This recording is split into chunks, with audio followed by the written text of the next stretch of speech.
Yo, what's up, y'all? It's Noah Slice here, and sorry I've been pretty inactive on my YouTube lately. As usual, always busy, and I actually started traveling for work, so that was even less time on Tekken. As well, I was also living in the middle of the woods, so with me living in the middle of the woods, I did not have any way of playing Tekken due to terrible internet. But I'm back now. I've been doing pretty good, and I've been kind of wanting to get back to my fundamentals and my basics with Tekken. And so I'm taking a break from Armor King, my main character right now, and I decided to play Kazumi. And in the middle of playing Kazumi, I remembered that I've been doing these videos of these live commentaries, and I kind of wanted to do that again because I realized that I think I have 2 videos now that's about a good amount of views for my current following base, and I've seen some comments and I've seen people that are actually happy with it and has actually helped them and such. So I decided to go ahead and do it again because I actually went and found a match here that I think it was a great example of just how to counter this kind of play style, right? So as you can see here, I'm playing Kazumi and I'm playing against Feng Wei, and this is a character that I actually have naturally trouble with. And I know Feng Wei is a weird character to deal with, especially when you don't really play against him as much. So I know back in like the green ranks, the Vanguard, or even the orange ranks, like Feng Wei can be really annoying to deal with, you know what I mean? So as you can see, this Feng Wei was on a 3-win streak. He was practically beating me pretty damn bad a couple times. We were playing for a while. So as you can see, 3-win streak here. And I want to talk about, before we go ahead and actually start the commentary, is do keep in mind that I've already been playing him for a little bit, so I've been slowly downloading him.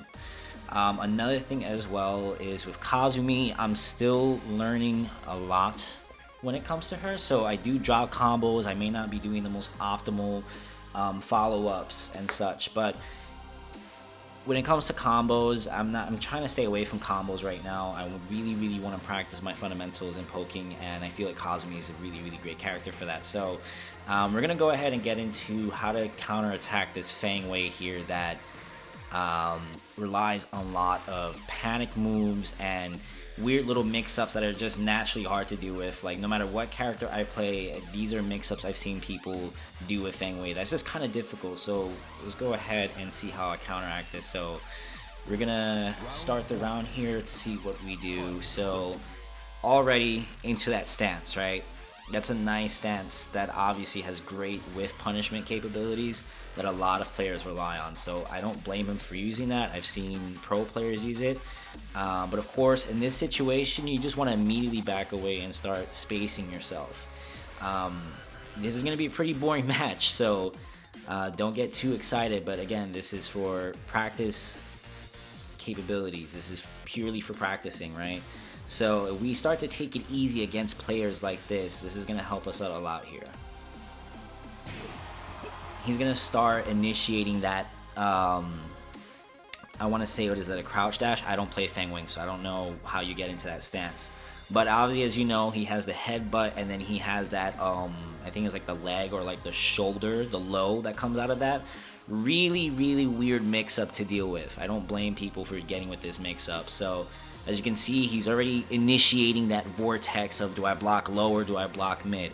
So what you should do is, I really recommend practicing your backdash, right? Because your backdashes are what's going to allow you to get away from this vortex, right? At least for Feng Wei.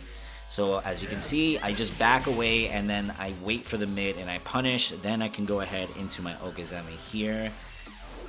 So as you can see, he's relying on that get up or that wake up option. I think that's exclusive to Feng Wei. If you guys know what I'm talking about, if you ever fought a Feng Wei, if you approach when he's lying on the ground, but he happens to get a combo when he kicks you, like a spring kick, it's not a regular 3+4 spring kick that most characters have. It's a special spring kick to Feng Wei. It actually is a combo starter. So I realized he was doing that. So what we're gonna do, and this is something that you should do from now on when you are playing against Feng Wei's, is watch for that wake up kick, watch for that wake up spring kick, whatever that kick is option. We're gonna go ahead and get to that one so you can see exactly what I'm saying. So on knockdown right there, as you can see, his legs up are in the air. That spring kick is a little bit dangerous, so if I wasn't in the air already, I actually would have been led into a combo and traveled to the wall. So we're definitely going to avoid that. So in this case, we're going to back away some more. We're going to play a little bit more patient. No reason to get all crazy right now. We still have a whole 50 seconds left in this match, right? So let's not worry about that. So I'm testing the waters again some more. Sure enough, he's not waiting for the full string to rip. Still getting with the get up kick option, so now I'm kind of getting more information, like, okay, so this guy is obviously going to try to do something when he gets up, so let's play that out by ear the next time I get him on the ground. So we're going to back away. That is a string you have to know for sure. So memorize this motion. He's going to jump up in the air, and it's going to go from that to a low. You got to low parry that move. Do not let Feng players abuse you with that move. Go ahead and get the wall. Weird combo, weird combo. See how I baited that out? Exactly what I'm saying. He was waiting for that. So I backdash and went for the punish. I could have gotten a much better punish, but I didn't. So that's okay. So let's go ahead and rewind that again here real quick, because I want to place some emphasis on that sequence right there that happened at the end. So let's go ahead and get some frame data going here. Again, something that you guys should study. If you guys don't know what frame data is, I highly recommend it. If you guys want me to do a video on that as well, explaining frame data just in general, just in the most basic form that'll allow you to actually understand and apply it in the games, please let me know. I'll be more than happy to do that. We're gonna go to detail display, and I'm gonna go ahead and do both here. So we're going to back away here and then get the 1-1-2. I want him back on the ground. I'm going to go ahead and sidestep, and I wanted to go for a down back 4 because I wanted to catch any sort of tech roll that's happening here, right? Because I have that down back 4, do realize that Kazumi's down back 4 is actually +4. So that gives you some freedom with whatever you want to do with some quick actions or whatever it is, as long as it doesn't have a huge startup frame, right? The only bad thing about that down back 4 is that it has a slow startup. So if we look here, that's 20 frames. That's I don't know, it kind of hurts to see. So I don't know. It's a great move, but damn, it's kind of like Jin's down back 4, which is just kind of a slow move. You know what I'm saying? Basically, most of the Mishimas, I think Kazuya has one that it's about that slow, Jin, and then Kazumi. But yeah, so we're going to go down back 4, and then we're going to get a +4 frame advantage. And because of that, I'm already kind of relying on the fact that this dude likes to press buttons whenever he's in a tricky situation, in this case negative, or in the okuzeme, or hence when you're lying on the floor. So I'm going to go ahead and throw down a down forward 1-2. Sure enough, he panicked, and I get the round. So that's the first round. So we're going to go ahead and try it again here, see what happens. So I try to go for that magic 4 there, but of course he went ahead and did the back sway again. So, and another thing to keep in mind, and this is actually a good thing to practice with characters like Kazumi, right?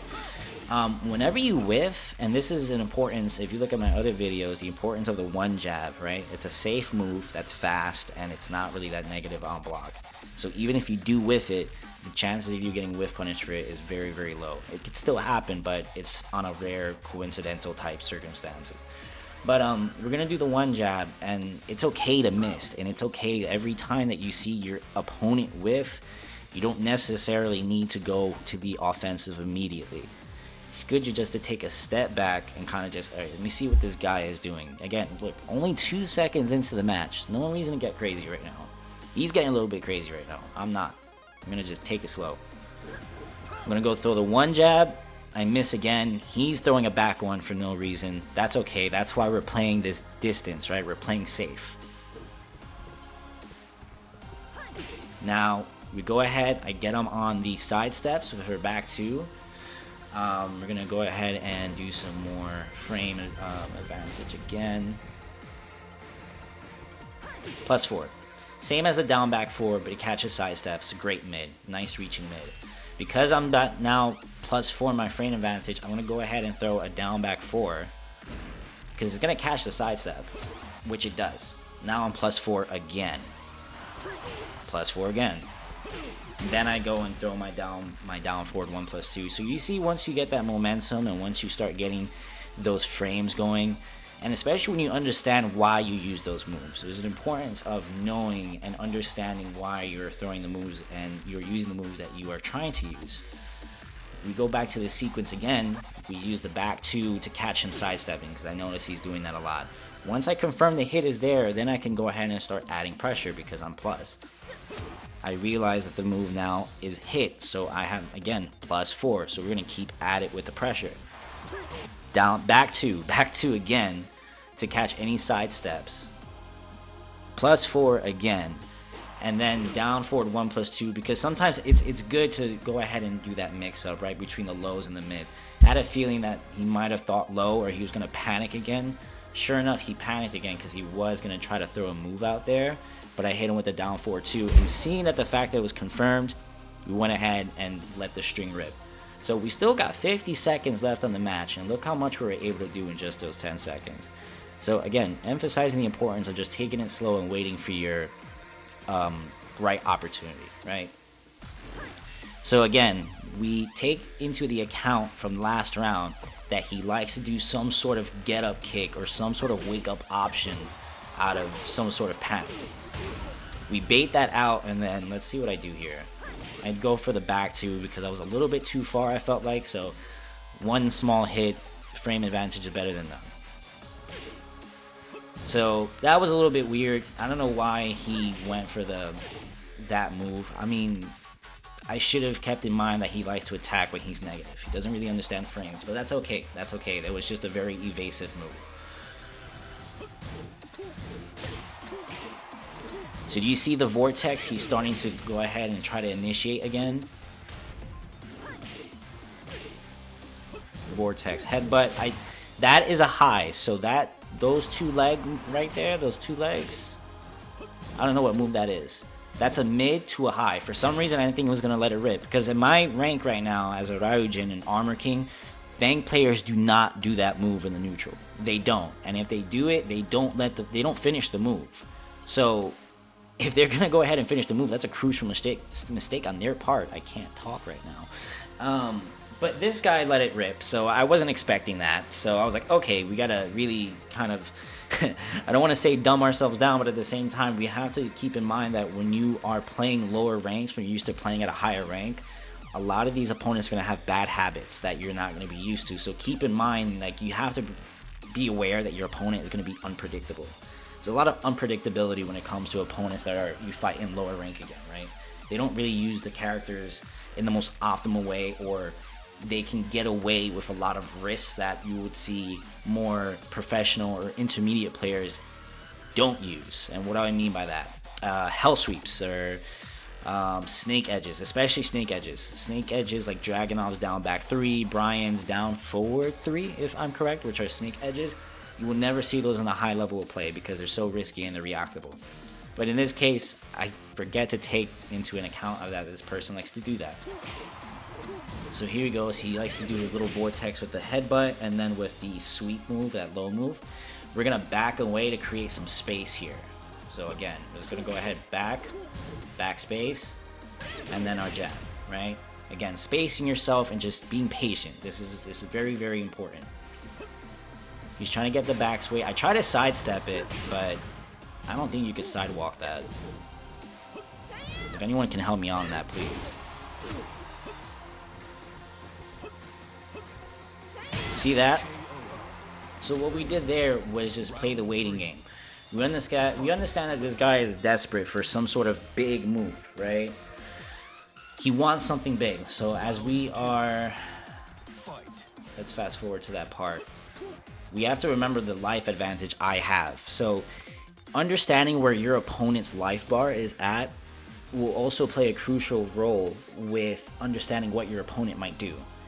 I have a big life advantage for him, and one poke can leave him in a really bad state, which will allow me a mix-up. So I can poke him low, and I can just go for another low or another low or another mid, and that's it. That's round. So he's gonna do something big to make sure that opportunity doesn't happen, right? See, with the backsway. The backsway happened again there. He's going for the sweeps, or the sway-ins, right? He wants to initiate that vortex because that allows him to dominate the momentum. We do not want that to happen with this life bar right now. Even though I'm in a life advantage, he could easily chop up those chunks of health because he's enraged. So we have to make sure that we do not get ourselves into that situation. So how do we not get ourselves into that situation? This involves a good backdash, sidestepping, side walks, and creating a space and threatening your opponent with good range. Kazumi has great entrances into the neutral with her running 2 and her whiff punishment, which is her 3-2. Really damaging combos, or even mini combos, right? So because of the fact that this guy is waiting for this sweep, I don't think he acknowledges the fact that my range with my running 2 is, I don't know, I think it could stretch out to like across the country. Like, as you can see here, I get the hit, you know? So, take advantage of that if you are playing Kazumi. She has great range with her running 2.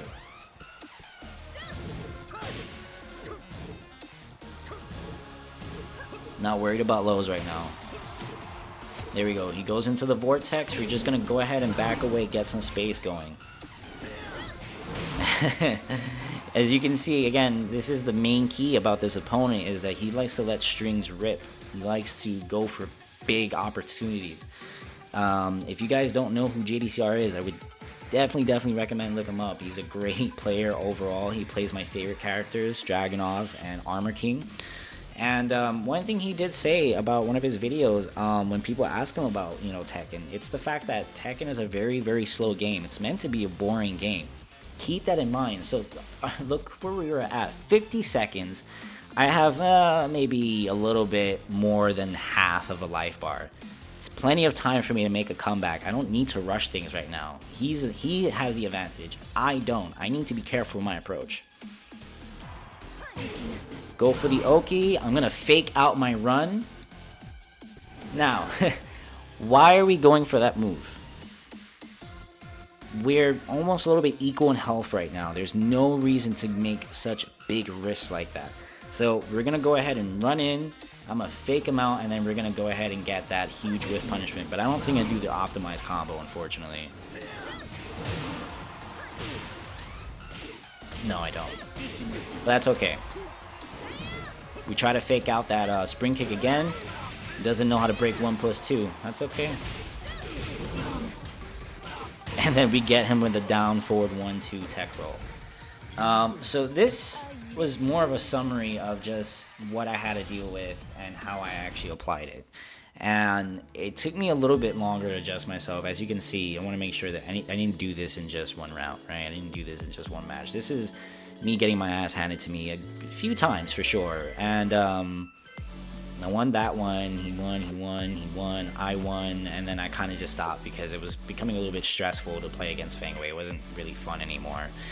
But all in all, what you can take away from this commentary, again, this is live commentary, so I do apologize if it's not really structured. I do plan to make more structured videos in the future. But all in all, take away from this to the importance of patience and spacing. If you feel like you're struggling with patience, if you feel like your defense is really bad, or you feel like especially this is a big one because it still happens to me too. If you ever have that moment where you're running to your character just to approach them, but all of a sudden you get caught in like this huge whiff punishment or a launcher or an electric or a hell sweep, or because you're in the middle of the animation, it happens. Just play patiently and just create your space. At the end of the day, play your game. Play the way you want to play. And if your way of playing is spacing out and just keeping a nice safe distance and making your opponent frustrated and making him do the mistakes, aka, and I've said it in my other videos, letting him kill himself. Play like that. Kazumi has taught me how to do that, and I'm actually having a lot more fun with the game. because I'm playing against their mistakes and I'm actually getting hard reads with these people. But yeah, this is another quick live commentary. I hope y'all enjoyed, and I will see you on the next commentary.